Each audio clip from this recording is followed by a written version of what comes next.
Bienvenue dans cette méga formation sur Ansible. Si tu souhaites manager vraiment un data center, si tu souhaites contrôler plusieurs serveurs juste à partir d'un script, si tu souhaites contrôler plusieurs serveurs ayant des systèmes d'exploitation ou des distributions Linux différentes, alors tu as besoin d'un outil de configuration. Et il en existe plusieurs outils de configuration, mais l'un des outils les plus utilisés en entreprise, c'est Ansible. Dans cette formation de 1 heure de temps environ, je vais t'apprendre à utiliser Ansible. Je vais t'apprendre à écrire des playbooks et à les organiser. Si tu es nouveau sur la chaîne, je me présente rapidement. Moi, c'est Donald, ingénieur de formation, intéressé par les domaines tels que le software engineering, l'analyse de données et le machine learning. Si un de ces domaines t'intéresse, je t'invite donc à t'abonner et à activer la cloche de notification pour être notifié chaque fois que je publie un nouveau tutoriel. Et avant de commencer, tu laisses un pouce. Si c'est fait, retrouvons-nous de l'autre côté. Vous avez compris que déjà, quand on a un administrateur système qui doit gérer, par exemple, 100 serveurs, alors ces serveurs ont différents systèmes d'exploitation. Alors, généralement, quand tu es admin système, tu sais que quand tu as un serveur, il y a des choses que tu configures de base sur tous tes serveurs. Or, tu peux écrire un script qui te permet de faire cela de façon automatique sur tous les serveurs qu'on lance dans ton data center, dans le data center que tu gères, par exemple, ou bien dans le cloud que tu gères. Mais le problème, c'est que ce script, par exemple, shell que tu as écrit, va fonctionner simplement peut-être juste sur quelques serveurs, peut-être sur les serveurs ayant un système d'exploitation Ubuntu, Debian, mais par exemple, les systèmes des serveurs qui ont des systèmes comme CentOS ou autre chose, Red Hat, etc., ne pourrions pas donc exécuter ton script. Donc, cela cause un réel problème de configuration. D'où le configuration management que je vous ai parlé hier, la gestion de configuration. Et comme j'ai dit, c'est très facile à apprendre. Et on a vu que il y a plusieurs outils qui permettent de résoudre ce problème. L'un des outils que nous avons vu, c'est Chef, par exemple. On a vu Puppet aussi. Et enfin, on a parlé aussi de Ansible. On a dit que pour cette formation, nous allons plutôt apprendre Ansible et nous avons nos raisons. Nous avons vu que Ansible est facile déjà parce que c'est développé sur Python et aussi parce que ça utilise le langage de programmation YAML que nous sommes habitués avec. Donc déjà, c'est quoi la gestion de configuration? C'est un concept essentiel en DevOps qui permet d'administrer et de gérer l'infrastructure informatique de manière automatisée et cohérente. Les ingénieurs DevOps utilisent la gestion de configuration pour assurer l'installation, la mise à jour, la sécurité et la maintenance des serveurs à grande échelle. Jusqu'ici, je sais que vous êtes un peu peut-être perdu, vous ne comprenez pas vraiment c'est quoi le rôle de la gestion le concept de gestion de configuration, souvent beaucoup connu sous le nom de configuration management. D'accord? Bon, pourquoi avons-nous besoin de cela? Déjà, il faut savoir que avant, quand tu étais administrateur système, parce qu'il faut savoir, il y a ce métier d'administrateur système, tu avais donc un parc de serveurs, par exemple, à gérer. Disons que tu as un parc de 100 serveurs, d'accord? Disons que tu as un parc de 100 serveurs. Sur les 100 serveurs, tu as 50 serveurs sur Linux, ok? Donc, disons un serveur, par exemple, sur Debian, ok, 50 serveurs sur Linux, Debian par exemple. Disons que tu as 25 serveurs sur CentOS par exemple et tu as 25 serveurs sur Ubuntu. D'accord? Donc, au total, tu as 100 serveurs et tous ces serveurs n'ont pas le même système d'exploitation ou néanmoins la même distribution. Maintenant, tu dois automatiser la mise à jour, c'est-à-dire sur ces serveurs que tu gères, tu dois automatiser la mise à jour sur ces 100 serveurs, tu dois gérer la sécurité sur ces 100 serveurs et tu dois installer des librairies, des packages ou des logiciels sur ces 100 serveurs. Ce que tu peux être tenté à faire, c'est d'écrire un script shell. D'accord? C'est d'écrire un script shell que chaque fois que tu veux faire une mise à jour, par exemple, sur un de ces serveurs, tu exécutes. D'accord? Mais ce que tu oublies, disons aussi, ça c'était pour la mise à jour, disons aussi pour la sécurité. Tu as un script shell aussi qui te permet de vérifier la sécurité, OK, sur tous tes 100 serveurs.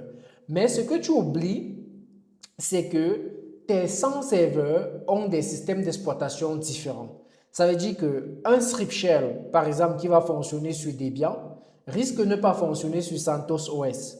Je ne sais pas si tu vois où se trouve le problème. Ça veut dire que pour chaque OS, tu es obligé d'écrire son script d'installation de logiciel, son script de gestion de sécurité et son script de mise à jour. Ce qui fait que tu vas regrouper tous ces serveurs en groupes d'OS et pouvoir donc gérer cela, donc exécuter sur chaque groupe de serveurs. Cela devient fastidieux, d'accord? Cela devient fastidieux. D'autant plus que quand on part sur le cloud, on a aujourd'hui ce qu'on appelle les microservices qui peuvent multiplier les serveurs que tu avais sur on-premise, donc en local, par 10. Donc, tu vas gérer des milliers de machines qui devient impossible manuellement. Je ne sais pas si vous voyez où se trouve le problème. Donc, avec la gestion de configuration, on va venir standardiser cela en gestion de configuration. On va appeler la gestion de configuration qui permet d'avoir des configurations homogènes sur tous les serveurs. Donc, imagine maintenant que tu as un concept qui te permet d'écrire du script, OK, pour par exemple faire le update, pour gérer la sécurité et pour installer les logiciels, mais que tu pousses ça et que cela gère, OK, l'automatisation sur tous tes serveurs sans que tu n'aies fait manuellement, sans que tu ne te casses la tête pour savoir quel système d'exploitation tourne sur tel serveur. Ça devient, comment je vais dire, ça devient très important de savoir donc quels sont les outils que tu dois généralement utiliser pour faire cela en tant que DevOps Engineer. Parce que n'oublie pas, en tant que DevOps Engineer, tu auras énormément de serveurs. Au début, tu peux commencer avec 4, 5 et au fur et à mesure que tu es dans l'entreprise, les serveurs augmentent pour différents services. Voilà. Maintenant, outils de gestion de configuration. Il y a plusieurs outils tels que Puppet, on a Chef aussi, on a SourceStack, on a Ansible. OK, voilà les services qui existent pour pouvoir faire de la gestion de configuration. Donc, ces services ont été développés pour répondre à ces besoins que nous venons de voir plus haut. Parmi eux, Ansible est l'outil le plus populaire car il est simple et puissant. Donc, pourquoi Ansible? Donc, pourquoi déjà Ansible? Ansible est développé par Red Hat, bon, c'est l'entreprise, et est le préféré de nombreux ingénieurs DevOps pour plusieurs raisons. Agentless. Agentless, qu'est-ce que ça veut dire? Contrairement par exemple à Puppet qui nécessite une architecture maître-esclave, Ansible n'a pas besoin, n'a pas besoin d'un agent, mais a juste besoin d'un accès SSH au serveur. Par exemple, si tu es sur Linux, un accès SSH. Si tu es sur Windows, ça serait WinRM, par exemple. D'accord? Donc, pas besoin d'agent. La simplicité.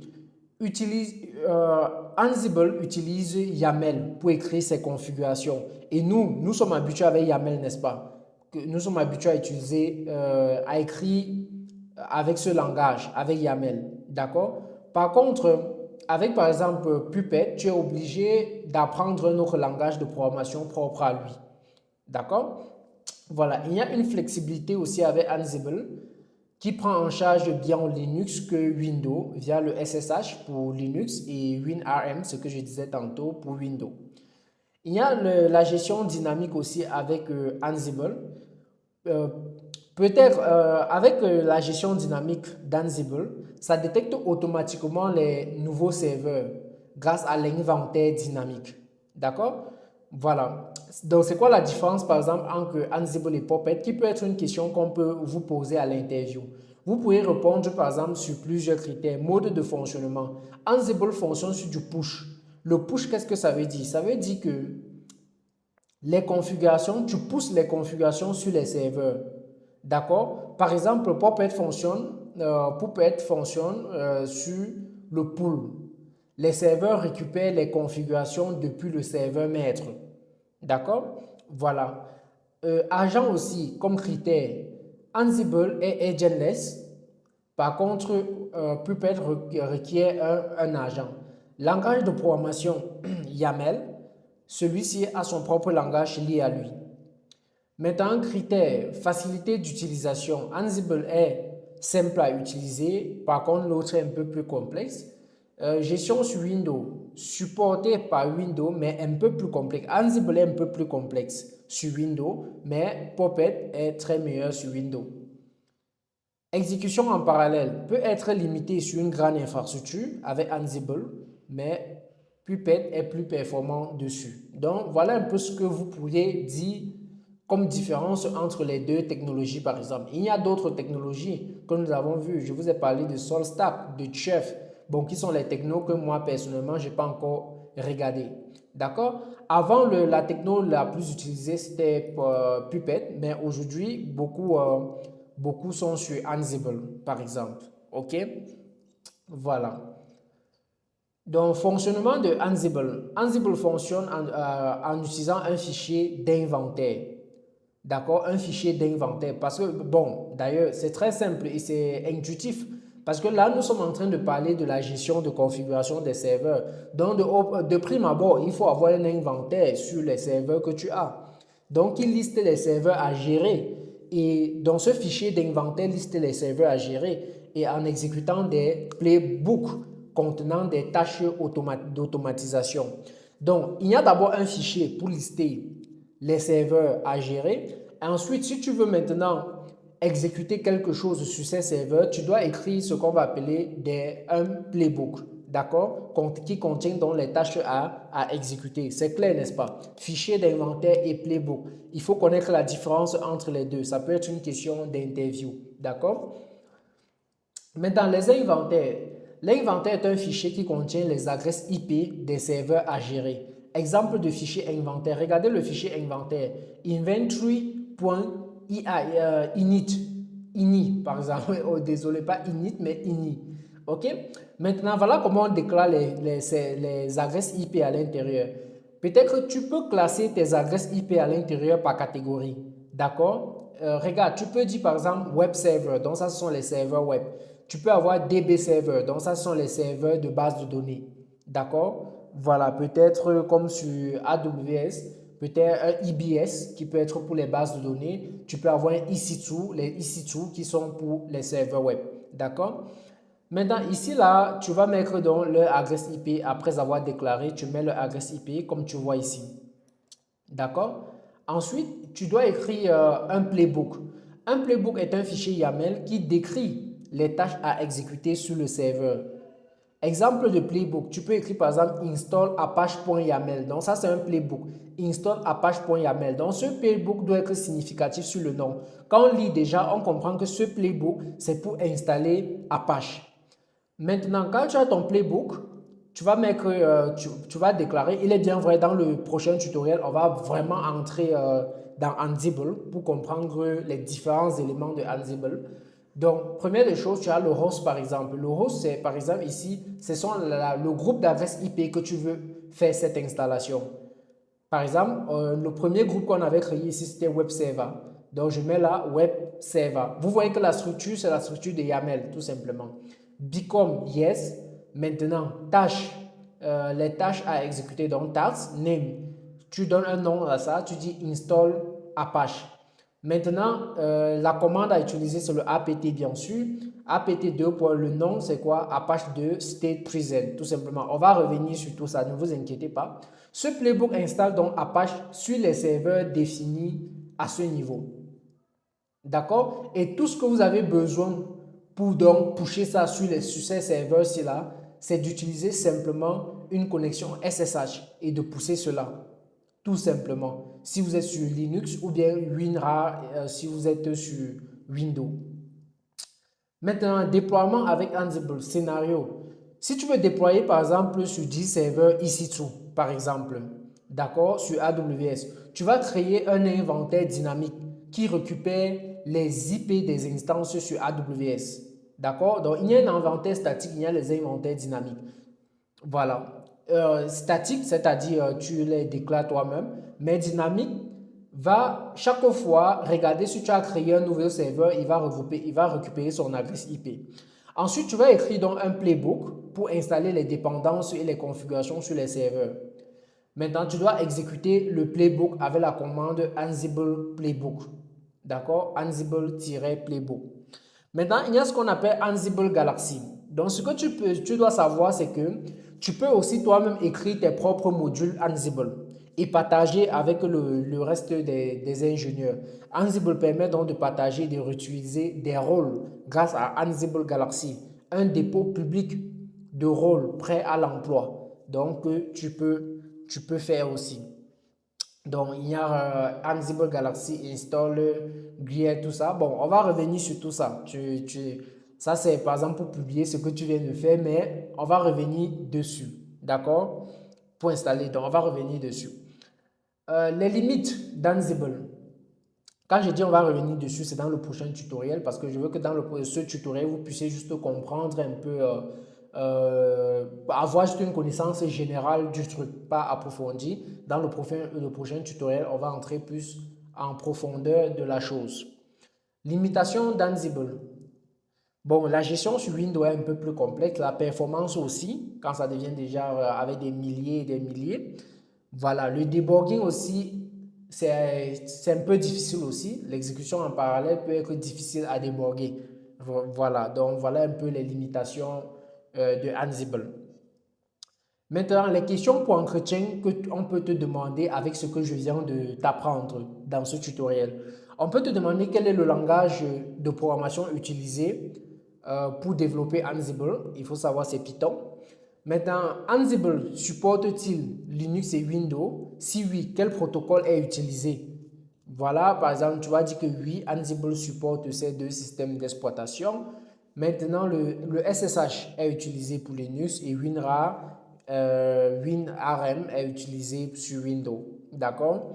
Maintenant, quelle est la différence entre Ansible et Puppet, par exemple? C'est une question qu'on peut te demander. Ansible est un outil push sans agent, tandis que Puppet est un outil pull nécessitant un serveur maître, par exemple. Tu peux répondre ainsi. Maintenant, on peut te dire pourquoi as-tu choisi d'apprendre Ansible sur la multitude, ok, sur les multiples outils qui existent pour faire le configuration management. C'est une question qu'on peut te demander et il faut que tu répondes par exemple que à cause de sa simplicité, à cause de son concept de agentless et que ça utilise le langage YAML. D'accord? Maintenant, on peut te poser, Ansible est-il un outil de type push ou pull? Tu dois dire que c'est un outil de type push, c'est-à-dire, on peut te demander d'expliquer, c'est-à-dire, après avoir écrit ton playbook, tu dois pousser cela plutôt sur les serveurs. Ce n'est pas les serveurs qui vont récupérer chez toi pull comme avec Puppet. D'accord? Maintenant, une question piège qu'on demande souvent pour savoir vraiment si tu maîtrises, parce que parfois c'est un pas te lire des choses et vient à l'interview. Voilà, donc voici par exemple une question piège. On va te dire quels clouds sont supportés par Ansible. Ils vont te citer par exemple les clouds que AWS, Azure ou bien Google Cloud. Maintenant, ici, tu dois savoir que Ansible supporte tous les différents types de cloud. Tout ce que Ansible a besoin, ce sont la liste des adresses IP, tout simplement. Voilà, donc pas besoin de tomber dans ce piège. Et nous avons vu aussi que Ansible, c'est le plus utilisé de nos jours. Ça veut dire que si vous souhaitez, si vous avez envie d'avoir rapidement un job dans le domaine du DevOps Engineering, alors apprendre plutôt Ansible est la meilleure chose à faire, n'est-ce pas? Donc, en gros, c'est ce que nous avons vu dans le tutoriel précédent. Dans ce tutoriel, donc, nous allons apprendre complètement Ansible. Donc, nous allons voir comment, étant sur une machine haute, on va écrire des playbooks pour pouvoir donc faire des mises à jour, installer des packages sur d'autres machines. Ici, je vais prendre comme exemple deux machines qui sont sur le cloud que j'ai déjà créé, donc sur AWS. Donc, si vous suivez la formation depuis, ça veut dire que vous êtes capable de créer des machines virtuelles, des instances EC2 sur AWS. Donc, je vais utiliser deux instances EC2 sur AWS pour pouvoir donc mettre en pratique, ok, ce qu'on peut faire avec Ansible. Donc, première des choses, vous partez dans votre compte AWS. Donc, voilà mes deux machines.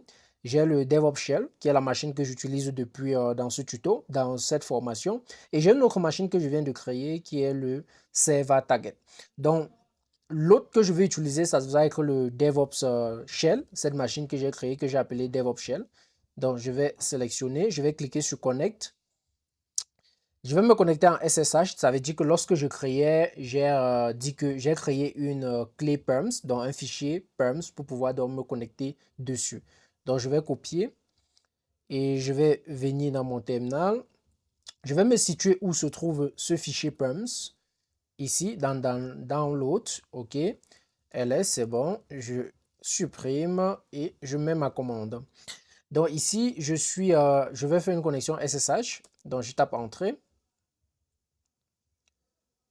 OK, donc là, je suis connecté sur cette machine. Première chose à faire, il faut installer Ansible. Donc, c'est la première chose qu'il faut faire. Donc là, je vais faire déjà sudo apt, update. Donc, c'est toujours une bonne pratique de pouvoir mettre à jour la machine. OK, c'est bon. Ensuite, pour installer Ansible, il y a plusieurs façons d'installer Ansible. Il y a plusieurs méthodes. Il y a des méthodes avec Python, par exemple, mais je vais vous montrer la méthode en utilisant le package, le gestionnaire des packages, par exemple, sur ma machine Ubuntu. Comme vous voyez, je suis sur Ubuntu ici. D'accord? Donc, pour cela, je vais dire sudo apt install Ansible. Maintenant, si vous n'avez pas de machine Linux, alors vous deviez travailler sur Windows. Mais je vous conseille de travailler sur Linux. Comme par exemple, moi, vous voyez, je suis sur Windows, mais je suis allé prendre des instances EC2 qui ont des systèmes d'exploitation Linux, par exemple. Voilà, donc je vous conseille de faire ainsi si vous n'avez pas une machine Linux. Une machine avec un système d'exploitation Linux pour être plus précis. Donc là, j'installe Ansible. Donc ça a déjà installé parce que j'ai eu à installer ça sur cette machine-ci. Donc c'est OK.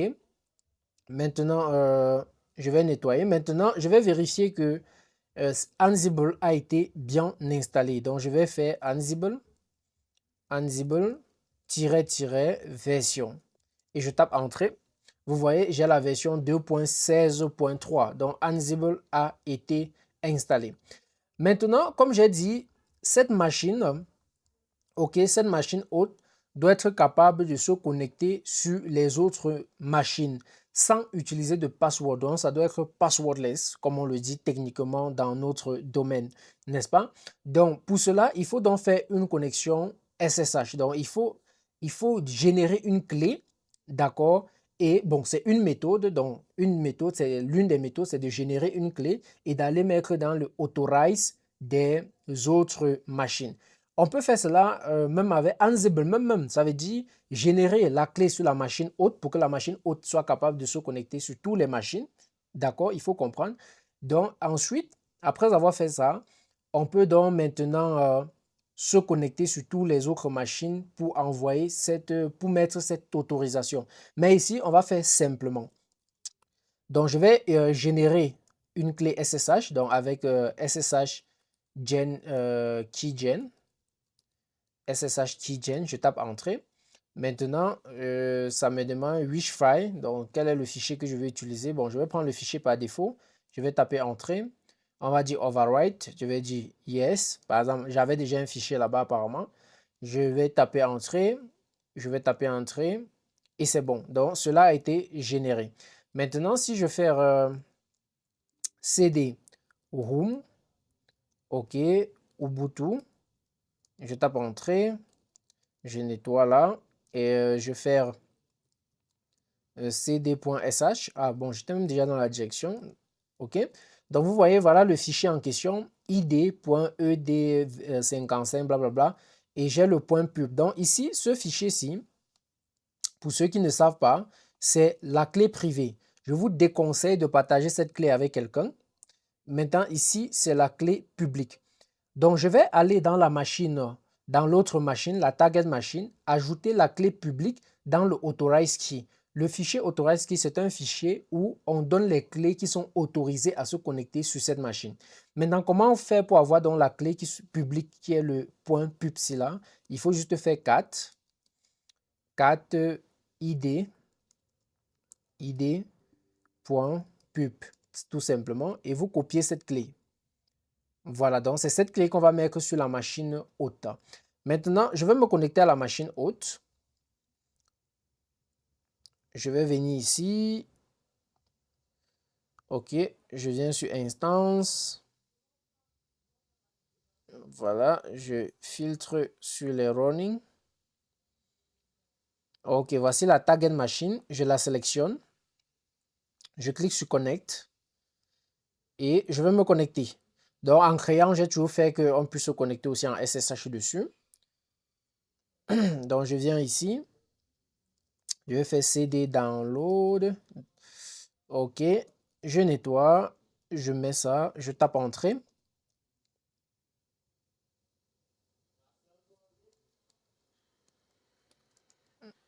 OK.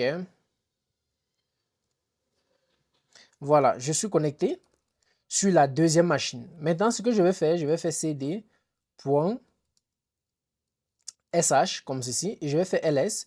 Maintenant, vous voyez authorize key, n'est-ce pas? Je vais entrer dans authorize key avec vim. Authorize keys. J'entre à l'intérieur. Vous voyez qu'à l'intérieur, il y a déjà une clé qui est la clé qui me permet de me connecter à cette machine. OK? Par exemple, si vous chopez, par exemple, cette clé, vous pourriez vous connecter dessus. Donc là, je vais juste descendre.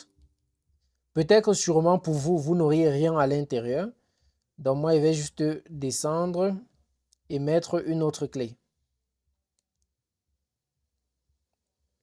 OK. Donc là, on va parcourir. OK. Donc ici, je vais donc mettre cette nouvelle clé. Oh, je ne l'ai pas encore copié. Donc c'est pas ça.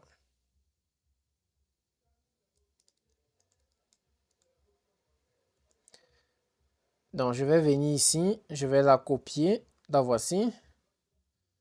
Donc je prends cette clé comme ceci. Je la copie. Je viens ici. Je l'ajoute là. Voilà. Et OK, là, je vais sauvegarder. W2.wq, c'est sauvegardé. Je vais revenir sur cette machine. Sur la deuxième machine. OK, ls. Je peux fermer la première machine, d'accord? Parce que je sais qu'à partir de la deuxième machine maintenant, je peux me connecter sur la première. Maintenant, on va essayer. Donc, je vais faire SSH.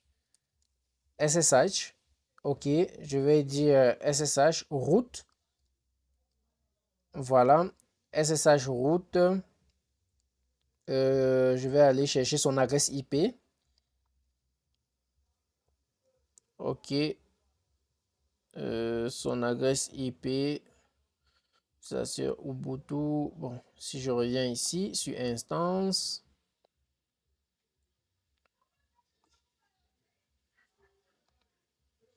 OK. Donc là, si je clique dessus, la target, OK, je vais avoir son adresse IP juste quelque part là.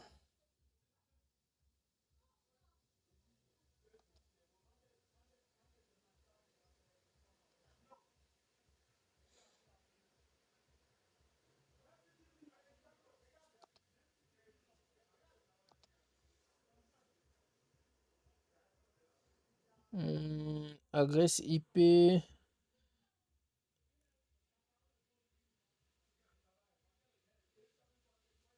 Comment? Je ne vois pas ça ici. Détail. Apparemment, j'ai appuyé sur quelque chose ici sans m'en rendre compte. Ok, je vais aller sur Connect.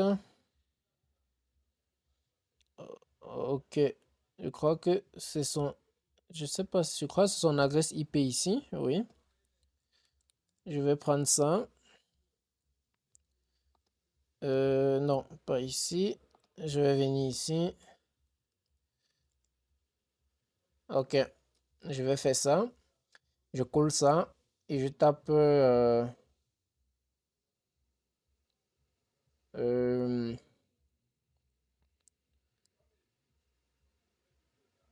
could not resolve the host name. Ok, apparemment, c'est pas son adresse IP. Bon, je vais regarder ici. Je fais CD download.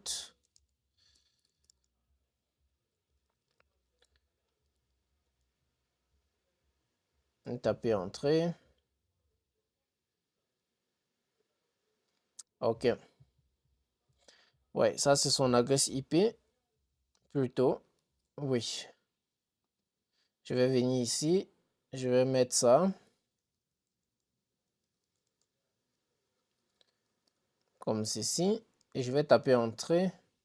Format de l'adresse IP qui est avec les tirets qu'on a mis. Donc on va mettre plutôt avec les points. Donc je pense que c'est là où le problème se trouve. Donc on va faire SSH comme ceci plutôt. Je vais dire yes. Vous voyez, je parviens à me connecter donc à partir de cette machine sur l'autre adresse. Et l'utilisateur, il faut mettre Ubuntu et non root, d'accord? Donc, je parviens à me connecter. Donc, cela, on vient de réussir cette étape. Donc, je suis connecté sur cette machine-là parce que si je fais exit, vous voyez, je suis sorti. Regardez les deux adresses IP. Regardez, on est sur deux choses différentes. Donc là, c'était au niveau du nom qu'on avait mal écrit, mais ça va. Voilà, maintenant que nous avons pu déjà nous connecter sur l'autre machine à partir de la première machine. OK? Voilà. Maintenant, c'est quoi Ansible Playbook? Parce que nous avons dit que pour écrire du script, il faut utiliser Ansible Playbook. En fait, c'est comme le shell en fait. Quand vous avez le langage, le bash shell, d'accord? Quand vous voulez écrire un code shell, vous écrivez dans un script, n'est-ce pas? On appelle ça le script shell. Le script, ok, le script shell. C'est un peu la même chose ici.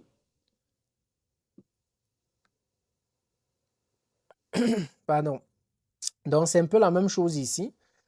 Quand vous voulez écrire dans un playbook, alors, quand vous voulez écrire un code Ansible, le fichier, ok, ce qu'on écrit à l'intérieur, donc c'est ce qu'on va appeler un playbook.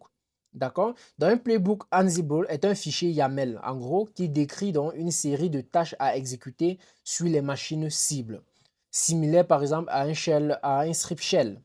D'accord? Maintenant, il faut être très attentif ici sur les playbooks. Le truc ici, c'est que ce qu'on remarque, c'est que généralement les juniors là, quand il y a même une simple tâche à faire, ils vont toujours créer un playbook. Or, cela, ce n'est pas une bonne pratique.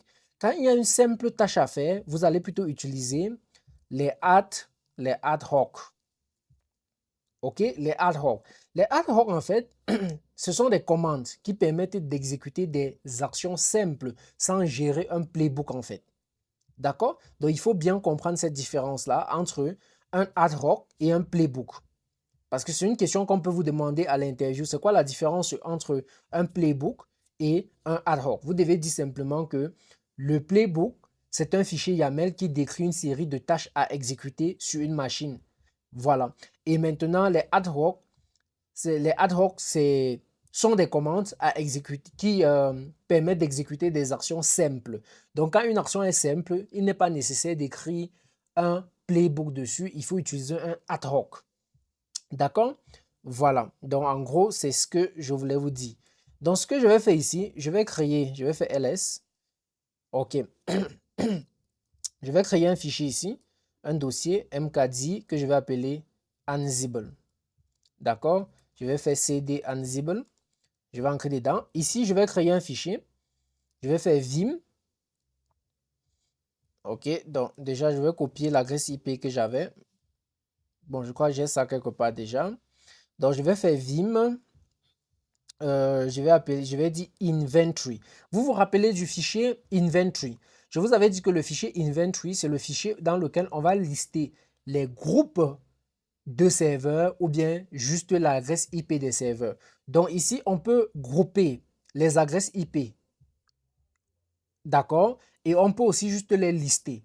Grouper, ça vous dit que c'est pour permettre une utilisation facile, par exemple, sur un bloc de serveurs, que d'aller les unes après les autres. Donc, il faut comprendre.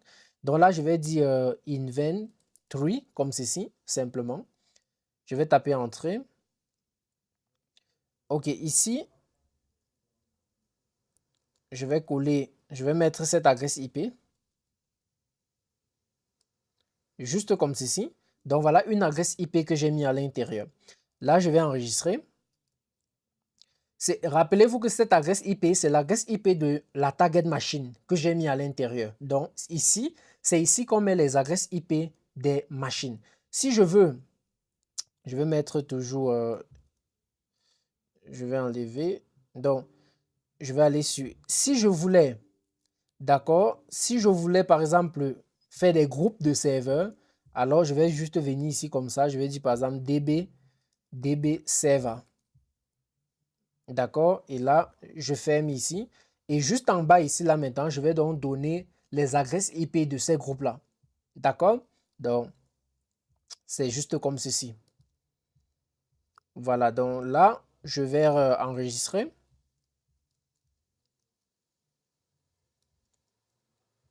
OK, donc ls, vous allez voir, on a inventory. Maintenant, ce que je vais faire, je vais aller dans la machine hôte. D'accord? Je vais créer, à partir d'ici, disons que je veux créer un fichier dans la machine hôte, d'accord, qui va s'appeler par exemple, on va dire n'importe quoi, disons que je vais créer un fichier.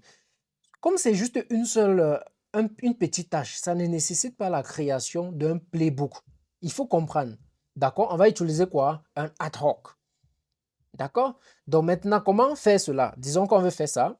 Ce que je vais faire, je vais juste dire Ansible, moins i pour préciser le chemin vers le inventory, tout simplement. Voilà, inventory comme ceci. Maintenant, est-ce que tu veux appliquer cela sur un serveur, sur un groupe de serveurs, alors tu donnes le nom, ou bien sur tous les serveurs? Je vais dire tous les serveurs du fichier inventory, donc all. Maintenant, quel est le module que tu veux appliquer dessus? Donc, il faut savoir que dans Ansible, il y a le concept des modules. Ça veut dire que vous pouvez vous-même écrire votre propre module et publier, ok, pour que les gens puissent utiliser. Pour cela, le module qu'on veut utiliser, qui nous permet par exemple de créer des fichiers, c'est quoi? C'est le shell. D'accord? Donc, je vais dire que je vais utiliser le module shell. Maintenant, on fait comment pour connaître ces modules-là? Donald, comment tu as fait pour savoir que le module-là s'appelle shell? Non, vous n'avez pas besoin de tout savoir les modules. Il y a une plateforme où il y a le nom de tous ces modules que je vais vous montrer dans un instant. Donc, je vais utiliser le shell et je vais exécuter quelle commande? La commande que je vais exécuter, je vais mettre ici. On va appeler ça Tosh, par exemple. Tosh et on va dire Tosh, par exemple, dans Temporify, par exemple. OK, et je vais appeler ça, disons, DevOps tuto. OK, .sh, par exemple. Donc, voilà, par exemple, un ad hoc que nous allons écrire. Et après ça, tu lances la commande si. OK, tu lances cette commande. Maintenant, quand tu as lancé cette commande, ça dit quoi? Quand tu as lancé la commande, OK, ça dit Ansible usage moins. Il n'y a pas moins i. Il y a un problème sur la commande, apparemment. Oui, il y a moins i pour préciser le fichier.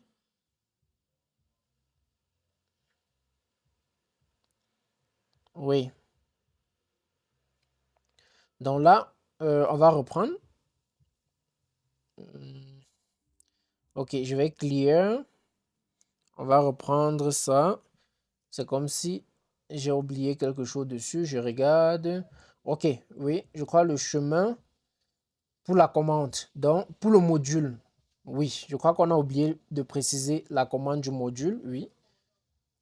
Donc ici, on va faire -M pour le module, d'accord, qui est le shell. Et la commande, on va faire -A. D'accord? C'est ça que j'ai oublié vu que j'expliquais. C'est un peu d'où c'est la raison. Donc on va taper entrée. D'accord? Et là, vous voyez, regardez ce qui se passe. On nous dit que change, il y a eu changement. Maintenant, on va aller se connecter à la machine hôte pour voir si vraiment cela a été créé. C'est intéressant, n'est-ce pas? Allons-y. Bon, sûrement ça s'est arrêté. On va ouvrir encore ici. On va se connecter à cette machine hôte. Je vais venir ici. La machine hôte, son... Ok, c'est 100. Bon, oui, je crois que c'est ça. Je vais me connecter dessus. Avant de me connecter, je vais aller dans Download. Download comme ceci. Je nettoie. Je me connecte dessus comme ça. Ok. Je nettoie un peu. CD TPM. Comme ceci. J'entre. Je fais LS. Et regardez, on a notre fichier. Regardez, vous voyez, on a ce fichier. Imaginons que je vais encore créer un autre. Je viens ici. Je vais dire, je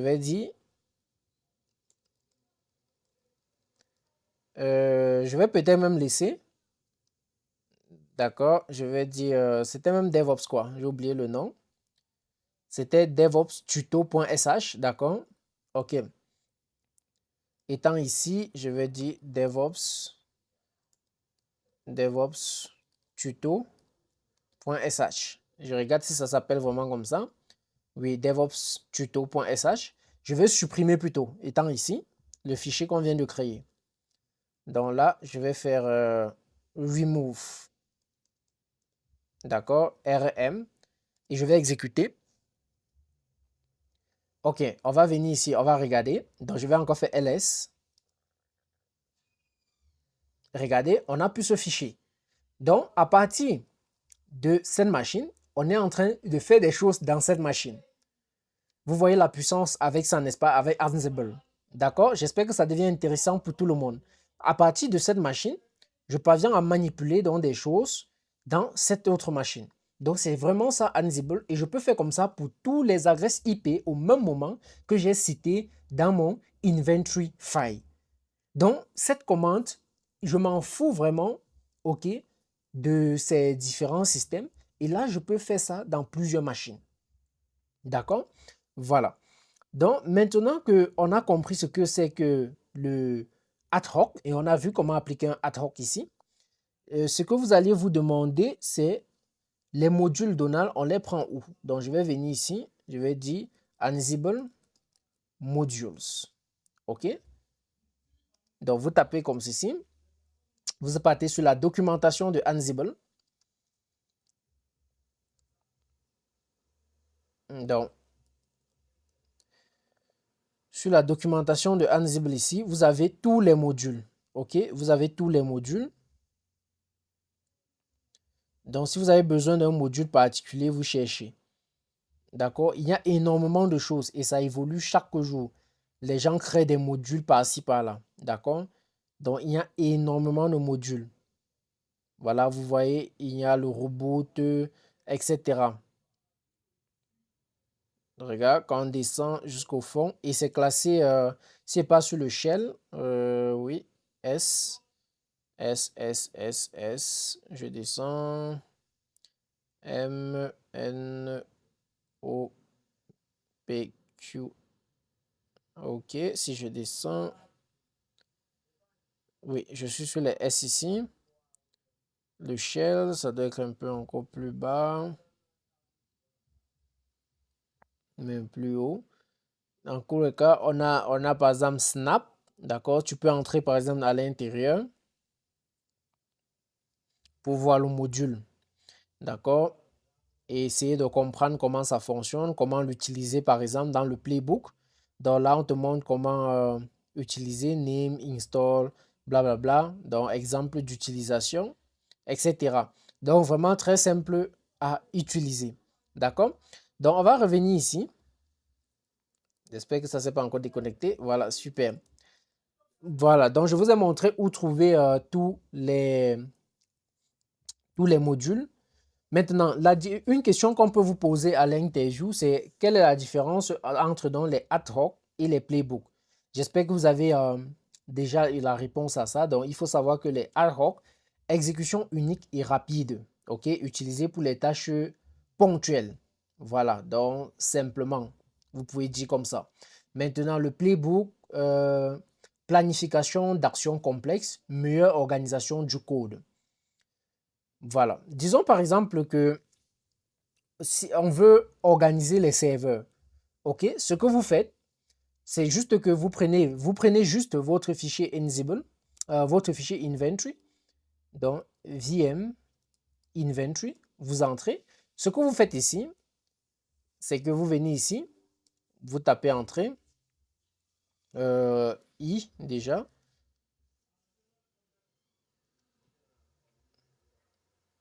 Ok. Donc ici, tu peux mettre dans la côte, tu dis web server par exemple. Web server. OK? Et tu fermes. Là en bas, c'est juste les serveurs web. Tu peux descendre encore. Tu mets comme ceci. Tu mets database par exemple. Database server par exemple. OK? Puis tu fermes. Et ici en bas, tu cites la liste des adresses IP de ces serveurs-là. OK? Donc en gros, c'est un peu comme cela. Je vais par exemple juste déclarer le serveur web comme c'est là. Donc j'enregistre. OK. Maintenant, on va écrire un playbook par exemple. Disons qu'on veut installer Nginx sur la machine hôte. D'accord? Si je viens ici, je dis, je ne sais pas si, ouais, c'est encore là. Je vais par exemple dire Nginx version pour voir si Nginx est installé. Vous voyez, on n'a pas Nginx sur cette machine. Je vais installer Nginx sur tous mes web servers à partir donc avec Ansible. Donc, je vais me mettre ici, ma machine hôte. Je vais la nettoyer. OK. Donc, ce qu'on va faire, on va donc créer un fichier pour faire cela. Je vais appeler cela install. Donc, je vais dire vim. D'accord, vim. Je vais appeler ça install nginx.yaml. OK, .yaml. Comme ceci, install nginx.yaml. Donc, première chose à faire, comme c'est comme dans YAML, vous mettez d'abord un tiret tout simplement. Donc, je mets d'abord en écriture. Et là, on va dire name. On va dire par exemple install. Bon, écrivons en français, installer et démarrer. Nginx. D'accord? Donc, ça, c'est ce qu'on va faire. Ensuite, vous devez préciser le hôte sur lequel vous voulez exécuter ceci. Donc, ce que je suis en train de faire ici, comme vous voyez, je mets tiret, je mets name. Ça, c'est ce qu'on va appeler un playbook. Donc, je peux écrire plusieurs en fait. D'accord? Donc, en fait, vous allez voir. Donc, je vais dire name, installer et démarrer Nginx. Et ensuite, je vais dire hôte, par exemple, comme ceci. Il faut que je donne l'hôte maintenant. D'accord? Si je veux seulement les web servers, alors je vais juste dire web server comme ceci. D'accord? Et si je veux tout, alors je mets seulement all. Alors ça va s'appliquer sur tout le monde. OK? Maintenant, become. Maintenant, si tu veux exécuter ça en tant que route, tu vas dire donc true. OK? Voilà. Après ça, maintenant, tu dois déclarer les tâches. Tu dois déclarer les tâches de ce playbook que tu veux exécuter. Donc, tu fais tasks, voilà, comme ceci. Et dans tâche maintenant, tu mets donc un autre tiret parce que tu entres à l'intérieur pour donner les infos dessus. Tu donnes le name déjà. Name, tu dis installer. Déjà Nginx, c'est la première chose à faire. Après avoir installé Nginx, après avoir déclaré le nom, tu dois donner maintenant, tu peux soit utiliser le module pour dire comment installer, ou bien utiliser vraiment la syntaxe de Ansible. D'accord? Ou utiliser sa syntaxe. Donc, tu peux faire apt, apt deux points comme ceci. Donc, apt, c'est le package qui permet par exemple d'installer sur Linux. Mais tu pouvais toujours partir directement avec le module par exemple shell. Mais je ne conseille pas. D'accord? Donc, le mieux, tu fais apt déjà parce que c'est plus compréhensible pour moi aussi. Voilà. Donc, apt. Donc, quand tu as fait apt, tu entres, tu donnes le nom de ce que tu veux installer. Donc, tu dis name deux points nginx. D'accord? Ensuite, qu'est-ce que tu veux faire avec ça? Donc, c'est ce qu'on va appeler le state. Qu'est-ce que tu veux faire avec ça? Est-ce que tu veux lui rendre présent dans cette machine-là? Si c'est le cas, alors tu dis present.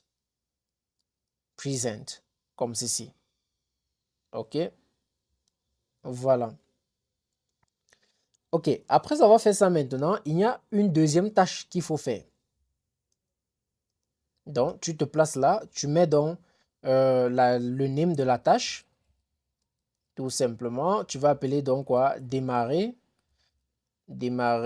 Nginx. OK. Démarrer Nginx, qu'est-ce que tu as besoin? C'est un service déjà. Tu ne veux plus installer, donc ce n'est pas un apt. Apt, c'est quand tu veux installer. Quand tu veux utiliser plutôt maintenant, tu vas plutôt dire service. Service, comme ceci, deux points.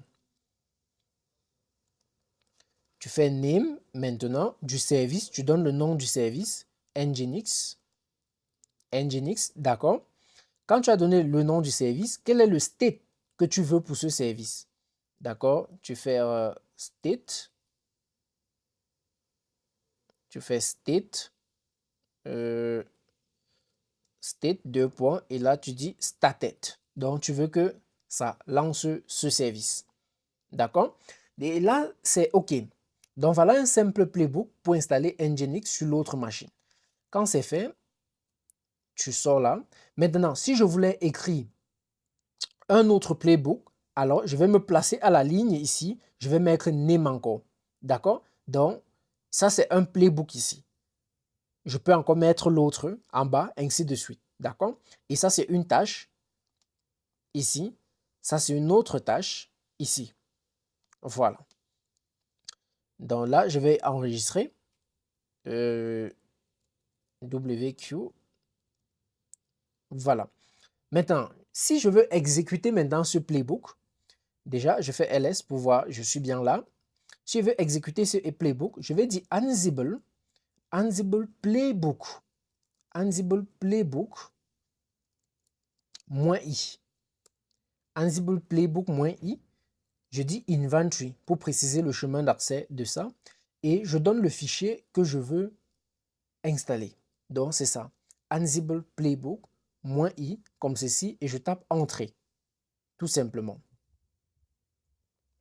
Et maintenant, vous allez voir qu'il y a des tâches qui vont s'exécuter. Donc, vous allez voir ici, play, installer et démarrer.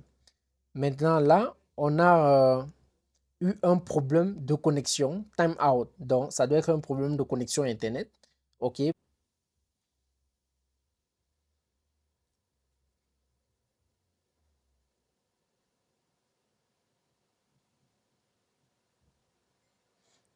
OK, OK. Je vois le problème. Je crois que sûrement, je vois. Je vais faire vim inventory.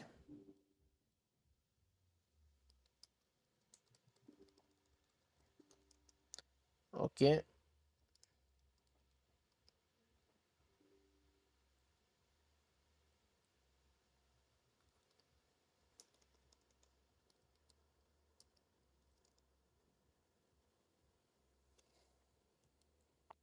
Donc, c'est bien ça. Donc, on a bien ça. Je crois que c'est bien la Grèce. Je vais vérifier. Oh, c'est comme si on a changé d'adresse ou quoi? Ok, désolé, c'est comme si c'est plutôt moi qui a changé d'adresse. Je ne sais pas, sûrement j'ai changé d'adresse. Je sais pas à quelle heure j'ai changé ça.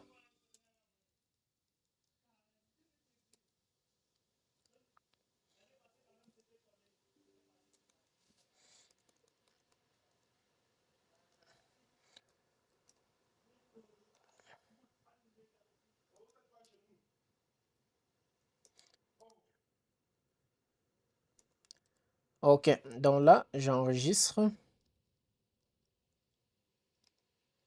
Ok, je pense que... Ok, c'est bien ça. C'est bien ça. Je sais pas. Oui, je crois que c'est ça. Là, je vais réexécuter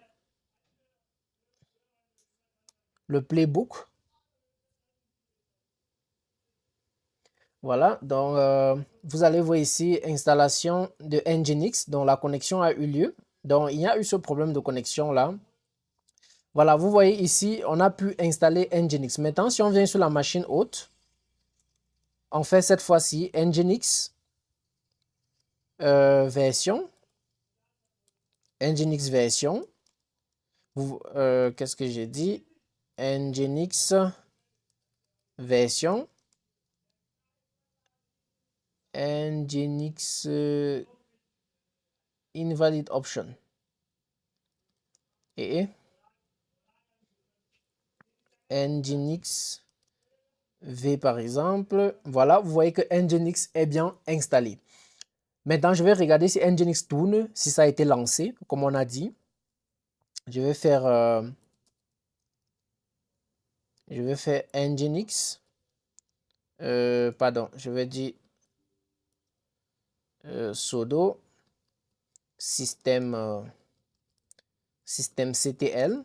D'accord. Status Nginx. Voilà, vous voyez que Nginx tourne, d'accord, ça tourne. Donc, on vient d'utiliser ce playbook donc, pour installer, pour faire des tâches sur cette machine. Maintenant, avec ce playbook, si tu veux voir tout ce qui se passe, tu mets un V comme ceci, et là, tu auras les détails, ok, sur ce qui se passe.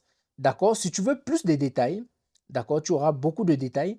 Si tu veux plus de détails sur ce qui se passe en fait, alors tu ajoutes plus de V. Donc, tu ajoutes plus de V comme ceci. Donc, tu peux mettre jusqu'à 3 V, tu peux mettre plus. D'accord? Et là, tu auras exactement, tu vas voir exactement ce qui se passe à chaque étape. Par exemple, là, tu vas voir Establish Connection for User, blablabla. Ensuite, quand tu descends, tu vas voir un peu tout ce qui se passe là à l'intérieur. OK, quelles sont les variables, les fichiers qui sont attaqués, etc. Donc, si tu descends même ici, tu vas voir un peu comment cela se passe. OK, comment l'installation a été faite. OK, maintenant tu vas voir false ici, false. Ici, false, oui, false. Est-ce que ça a été false, false, false? Name Nginx. Et le package qui a été installé, c'est Nginx, etc. Donc, tu as tous les infos en fait. Tu vois, quand tu mets VV, tu as tous ces infos. D'accord? Voilà. Donc, on vient déjà de voir cela. OK? Maintenant, il y a un autre principe, OK, de Ansible, ou bien une autre partie de Ansible que nous allons voir. Mais avant d'aller là-bas, il faut qu'on résume ce que nous avons déjà vu. Nous avons vu les ad hoc. Les ad hoc qui permettent de pouvoir exécuter des tâches simples. Ensuite, nous avons vu comment écrire nous-mêmes un playbook. Maintenant, c'est vraiment simple. Hein. Vous pouvez utiliser même quand vous connaissez la syntaxe, à quoi ça sert. Vous pouvez aller sur Internet, vous allez voir, il y a plusieurs commandes pour faire votre playbook, etc. Ce que vous voulez faire, vous tapez juste sur Internet, vous copiez, vous mettez. Donc, rien même à retenir ici. D'accord? Rien à retenir. Voilà. Maintenant, si vous voulez par exemple, je vais dire, si vous voulez par exemple écrire plusieurs playbooks dans un fichier, vous allez voir qu'après ça devient complexe. Ça devient très très complexe. D'accord? Parce que le fichier sera vaste et ça va être difficile à maintenir. OK? Ou bien à pouvoir corriger les bugs dans ce fichier. Pour cela, il y a ce qu'on appelle les rôles. D'accord? Disons par exemple que nous voulons déployer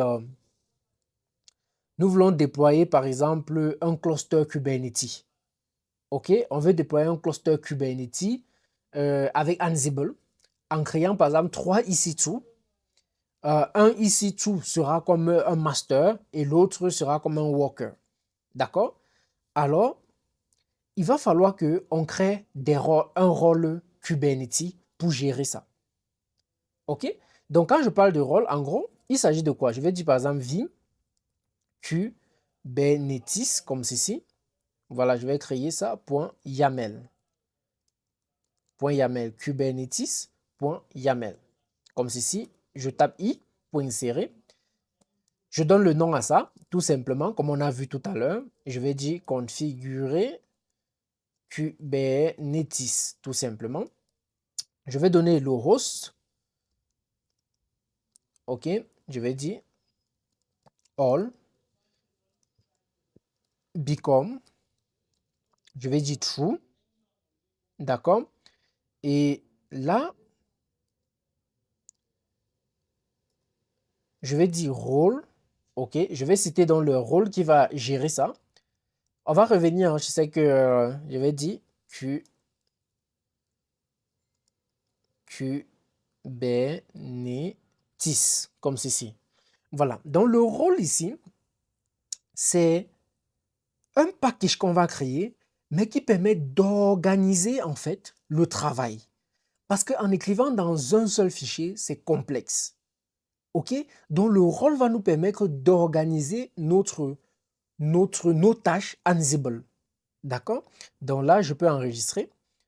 Je fais Escape et j'enregistre. Maintenant,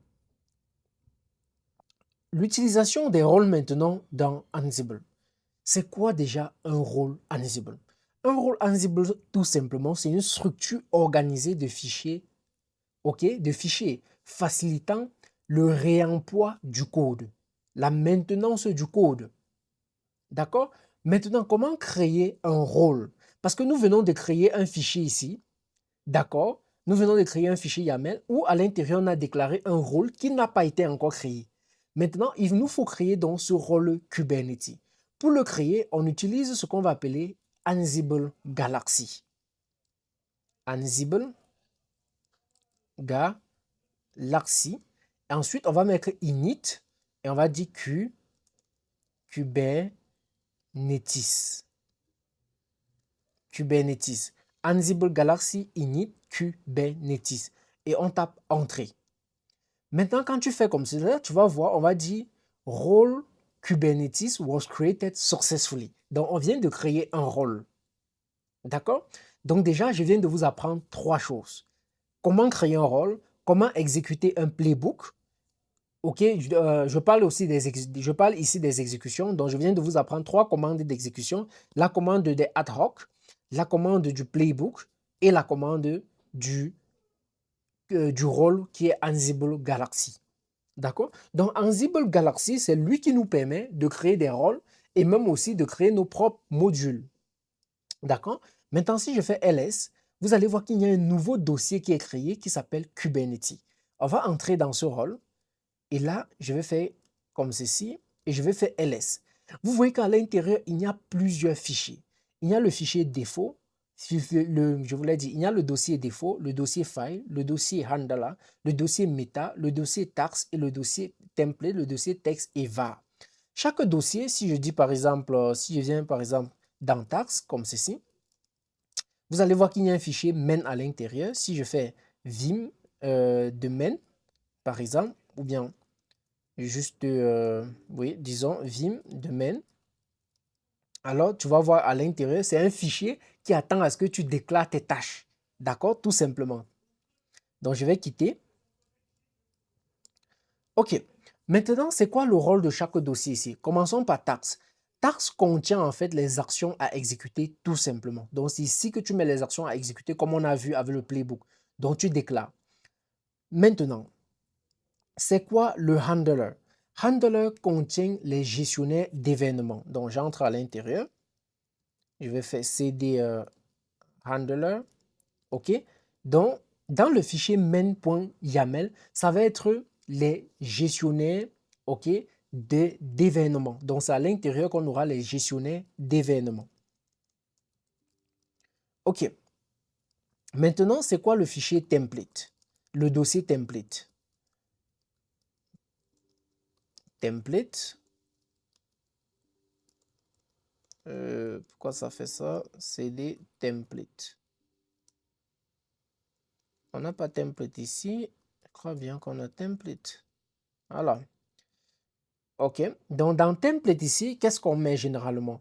Dans template, on va mettre les fichiers, comment je vais dire, des fichiers comme par exemple les Jinja 2 pour la configuration. D'accord? Donc, c'est ce genre de fichiers qu'on peut mettre dans le template. Maintenant, vous allez voir qu'il y a var aussi. Var, pour lui, ça contient juste les variables, ok, qu'on utilise dans notre code, dans les tâches. Ici, on a aussi défaut. Défaut, lui aussi, c'est juste, c'est ici en fait qu'on met les valeurs par défaut que nous aurions pour ce rôle, tout simplement. D'accord? Voilà, donc en gros, c'est ça. Maintenant, file, c'est pour tous les fichiers que tu veux organiser tout simplement. Donc, rien de complexe là-bas. Maintenant on a fait cela, d'accord? Maintenant qu'on a fait cela, tu vois maintenant que vous pourriez voir maintenant que ici, dans Vim, Kubernetes, pardon, Vim, Kubernetes que nous avons écrit, Kubernetes. Comment j'ai écrit ça? ls kubernetes.yaml, ok. Je vais faire vim q. J'avais mal écrit. Ok, je vois. Donc là maintenant, quand j'écris ainsi, alors voilà les rôles. Donc je peux déclarer plusieurs rôles. Vous voyez un peu? Maintenant, dans ce rôle-ci, c'est là-bas que je mets donc mes tâches à exécuter. Je les organise très bien. D'accord? Ok. Je vais vous laisser pratiquer cela, d'accord? Je ne veux pas encore pratiquer ici sur Kubernetes parce qu'on n'a pas encore appris Kubernetes. Je vois que si je commence, vous seriez un peu embrouillé. Donc, je préfère laisser ici juste comme ça. Quand on va finir Kubernetes, on reviendrait, donc on va revenir finir cette tâche-ci là en fait. D'accord? Mais vous avez déjà compris comment un playbook fonctionne. Maintenant, comment exécuter ça? Si je veux exécuter, c'est simple, c'est Ansible, Ansible, d'accord? Playbook, comme ceci, -i, inventory, comme ceci, et Kubernetes, le fichier en question que j'ai appelé Kubernetes, comme ceci, tout simplement. Et là, quand tu tapes Entrée, cela va s'exécuter sans problème. Vous voyez, ça s'exécute sans problème parce qu'en fait, il n'y a aucun code à l'intérieur. Ça passe tout simplement. Donc, vous voyez que ça a été, le rôle a été bien pris en compte. Donc, le rôle a été bien créé et ça a été bien pris en compte dans ce fichier Kubernetes que nous avons écrit. OK. Maintenant que vous aviez compris ça, les questions qu'on peut vous poser à l'interview, c'est qu'est-ce que Ansible? Si on vous pose la question que c'est quoi Ansible, vous pourriez dire que c'est un outil open source d'automatisation IT qui permet de gérer les configurations, déployer les applications et orchestrer les tâches sur plusieurs serveurs sans agent. OK? Sans agent, il faut préciser. Maintenant, on peut vous demander c'est quoi la différence entre un ad hoc et un playbook. D'accord? Il faut être, je crois que je vous ai déjà donné une réponse à ça. Ensuite, on peut vous demander comment Ansible gère-t-il les connexions SSH sans mot de passe. D'accord? La réponse, vous deviez la voir. Donc, vous pouvez dire Ansible utilise une clé SSH. On génère une clé avec le SSH keygen et on copie cette clé dans la machine cible tout simplement. Maintenant, on peut vous demander qu'est-ce qu'un inventaire, qu'est-ce qu'un inventaire Ansible?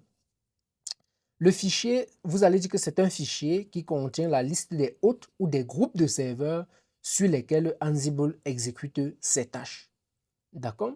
Maintenant, une autre question qu'on peut vous demander, c'est qu'est-ce qu'un rôle Ansible?